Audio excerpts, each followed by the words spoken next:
Hello everyone, मैं doctor Sanjay Tiwari एक बार फिर आप सबका अपने YouTube चैनल संजय ट्यूटोरियल से बहुत स्वागत करता हूं। फिर एमकॉम एंट्रेंस एग्जाम्स के लिए एक और सब्जेक्ट के साथ जुड़ता हूं। इस बार हमारा टॉपिक है कॉर्पोरेट अकाउंटिंग, यानी कि कंपनी अकाउंट्स की बात करूंगा।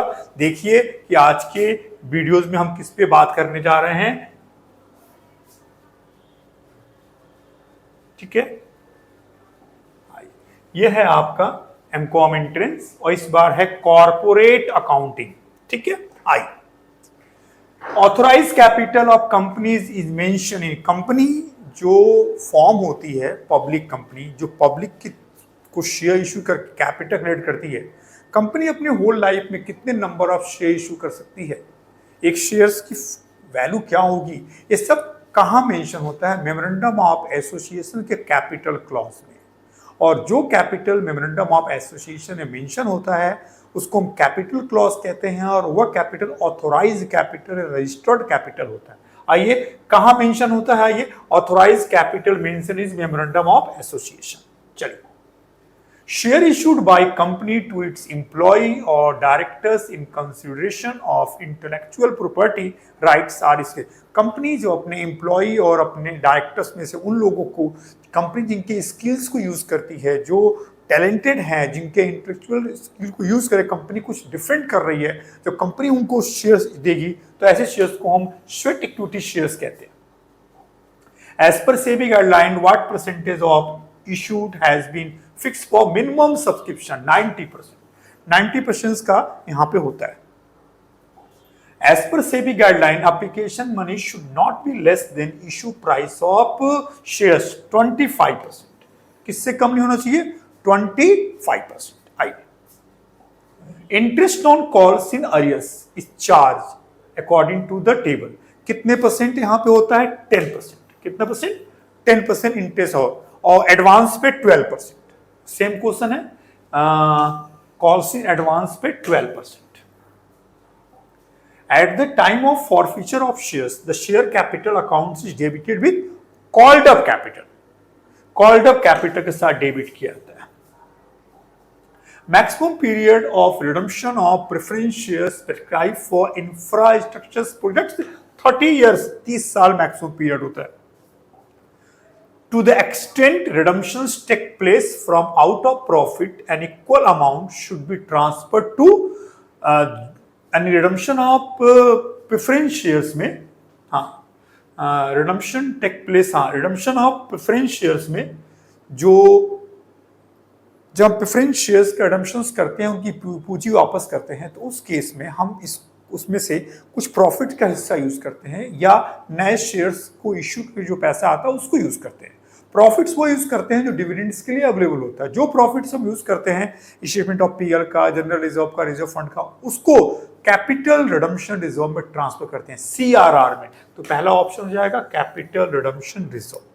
ठीक है, I preference shares can be redeemed from proceed of issue of share से करते हैं, जनरल रिजर्व से, इन सब से किसी में से कर सकते हैं, किसी एक से या दो को मिला के भी कर सकते हैं।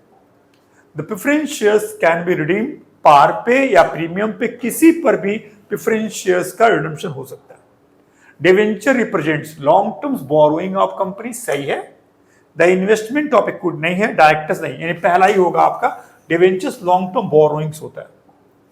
Zero coupon bonds are issues with specific rate. Zero coupon bond में रेट होता ही नहीं है, मेंशन ही नहीं होता है, without specific rate of interest, यही होगा। Debentures application account is in the debenture application is personal account। चाहे application हो, चाहे allotment हो, चाहे first call, चाहे second call, सब personal account इसी कैटेगरी में आते हैं। Debentures of a company can be issued for consideration of other than cash होता है, कैश के लिए भी, collateral भी, यानी ये तीनों में किसी एक पर्पस के लिए डिवेंचर्स को इशू किया जा सकता है। Source of finance of redemption, redemption का सोर्स ऑफ फाइनेंस क्या होता है? प्रॉफिट से भी होता है, कैपिटल से भी होता है, प्रोसीड फ्रॉम इन सबसे, ये सारे सोर्स से रिडम्पशन किया जा सकता है। When debenture redeem out of profit an equivalent amount is transfer to DRR, debenture redemption reserve. Preference shares में सीआरआर था, कैपिटल रिडम्पशन रिजर्व, इसमें DRR, debenture redemption reserve. After the redemption of debentures the balance of sinking fund transfer to general reserve. Sinking fund मतलब debenture redemption fund. Debentures को redeem करने के लिए जो हम फंड बनाते हैं, जहां हर साल प्रॉफिट्स का एक पार्ट लाकर उसमें ट्रांसफर करते हैं, उस फंड का नाम है सिंकिंग फंड या डिवेंचर रिडम्पशन फंड. और जिस साल रिडम्पशन को रिडीम कर देते हैं, इस अकाउंट को क्लोज करते हैं, जो बैलेंस आता है वो जनरल रिजर्व में ट्रांसफर होता है. According to SEBI guideline, a company will have to create debenture redemption reserve equivalent to amounts of following percentage of debenture issue. Minimum 25% debenture का जो रिडम्पशन कर रहे हैं तो कम से कम 25% प्रॉफिट्स को यूज करना है, और मैक्सिमम 100% यूज कर सकते हैं. लेकिन 25% से कम प्रॉफिट आप यूज नहीं कर सकते रिडम्पशन के लिए. यानी मिनिमम कितना यूज कर लेंगे आप? मिनिमम 25% और मैक्सिमम कितना परसेंट? 100%. ठीक है. I next, interest on sinking fund is transfer to sinking fund accounts. Profit on redemption of debentures transfer to capital reserve accounts. Goodwill is intangible assets. The value of goodwill is highest in case of cat nature goodwill. Cat nature goodwill बहुत constant होता है, लंबे समय के लिए होता है. Dog nature बहुत रिस्की होता है. ठीक है. और रैट नेचर कांस्टेंट नहीं होता है, वो चेंज होता रहता है. Okay. The valuation of goodwill necessary in case of sale of company में भी होता है, वैल्यूएशन ऑफ शेयर्स में भी, यानी इन ऑल केसेस में गुडविल का वैल्यूएशन होता है. Valuation of goodwill depend upon future maintainable profits पे डिपेंड रहता है. ठीक है. Under which methods of valuation of goodwill normal rate of returns. किस मेथड में normal rate of return count नहीं होता है? एवरेज प्रॉफिट्स मेथड में. सुपर प्रॉफिट्स में होता है, कैपिटलाइजेशन, इसमें कहीं भी नॉर्मल प्रॉफिट का यूज नहीं होता है. Following are the methods of calculating goodwill except. कौन इसमें गुडविल निकालने के मेथड नहीं? एवरेज प्रॉफिट मेथड है, सुपर है, वेटेड एवरेज है. कैपिटल प्रॉफिट्स मेथड ये मेथड नहीं है. ठीक है. I what are the super profit? Average profit minus normal profit, या actual average profit minus normal profit. आइए, actual profits minus normal profit, पहले ही दिख रहा है. Actual profit minus normal profits, ये हो जाता है super profits. Intrinsic value of shares can be determined by net assets methods. Which of the following is the purpose of valuation of shares? Valuation इसमें से किस किस पर्पस के लिए शेयर्स का वैल्यूएशन होता है? ऑन द अमलगमेशन पे होता है, कन्वर्जन पे होता है, वेल्थ टेस्टिंग. ऑल केसेस में हम शेयर्स को वैल्यू करते हैं. Right shares are the shares which issued to existing share holders. ये देखिए, राइट शेयर्स हमेशा एग्जिस्टिंग शेयर होल्डरों को इशू किया था. The format of balance sheet prescribe in schedule 3 companies act 2013. Balance sheet हमेशा वर्टिकल होता है, vertical. Unclaimed dividend is current liabilities which is not included in cash equivalent. ये है. बीआर कैश एंड कैश इक्विवेलेंट में नहीं आता है. Balance sheet of a company is required to be prepared in the format Schedule 3 Part 1. Schedule 3 Part 1 में balance sheet होता है और Schedule 3 Part 2 में स्टेटमेंट ऑफ पीएल होता है. Financial statement is recorded fact. A Limited and B Limited go into liquidation and new company is formed. A Limited बंद हो गई, एक नई कंपनी फॉर्म हो गई. अमलगमेशन कहते हैं इस प्रोसेस को. A Limited goes into liquidation and a new company B Limited is formed to take over the business of A Limited. A Limited के बिजनेस को एक नई कंपनी B Limited बनाकर टेक ओवर किया जा रहा है. इसको हम लोग एक्सटर्नल रिकंस्ट्रक्शन कहते हैं. क्या कहते हैं? एक्सटर्नल रिकंस्ट्रक्शन कहते हैं. X Limited goes into liquidation and an existing company Y Limited purchase the company. यानी X Limited बंद हो रही है, उसको एक existing company Y Limited cover कर रही है. इसको हम एब्जॉर्प्शन कहते हैं.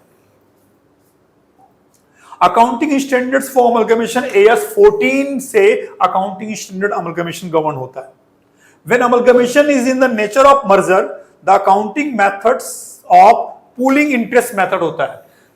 अमलगमेशन दो तरह का होता है, इन the nature of merger, in the nature of purchase. In the nature of merger में अकाउंटिंग मेथड पूलिंग इंटरेस्ट होता है, और in the nature of purchase में परचेज मेथड होता है, ये मेथड होता है। आइए, when amalgamation in the nature of purchase, the accounting method is purchase methods होता है। Liquidation expense borne by the transferee company are debited to capital, goodwill होगा तो गुडविल डेबिट होगा, कैपिटल इनमें से किसी एक के थ्रू हो सकता है। According to AS 14, amalgamation is two types. पहला amalgamation in the nature of purchase, amalgamation in the nature of merger. Internal reconstruction is useful when company has incurred loss, right? तब भी होता है, over capitalized तब भी होता है, assets do not present capital होता है। यानी सारे केस में internal reconstructions को फॉलो किया जाता है। एग्री हैं? ठीक है, आगे। Amount sacrificed by shareholder are credited to capital reduction account. जितनी भी चीजें जो सेक्रीफाइस करते हैं या घटता है बढ़ता है, उसमें एक एस्पेक्ट कैपिटल रिडक्शन होता है। For company to carry out capital, permission is required from tribunal. Tribunal से परमिशन लिया जाता है इंटरनल रिकंस्ट्रक्शन के लिए। Balance sheet if any in capital reduction account after writing off lost capital is transfer to general reserve.